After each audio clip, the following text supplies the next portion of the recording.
कितना भी प्रयत्न कैला, बाकी तू इस सिद्ध ना कर पाइबा कि गुनाह हम और हमार परिवार कैले बा।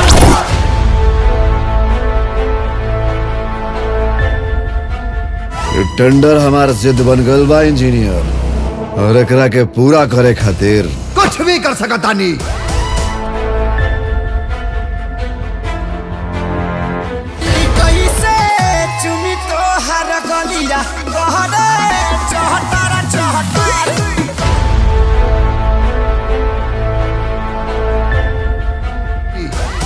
दिल दहला देने वाला ये खौफनाक मंजर है फूलपुर अस्पताल का, जहां पर नकली दवाओं के सेवन से कई मासूमों ने दम तोड़ दिया है।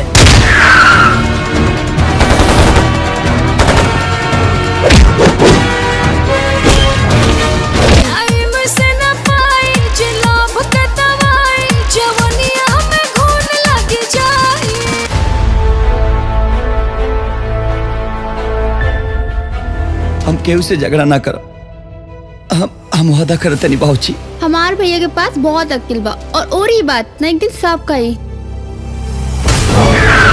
हम माना तानी कि ते अपना इलाका के शेर, लेकिन हम शेर के भी कुत्ता बना के मारेंगे।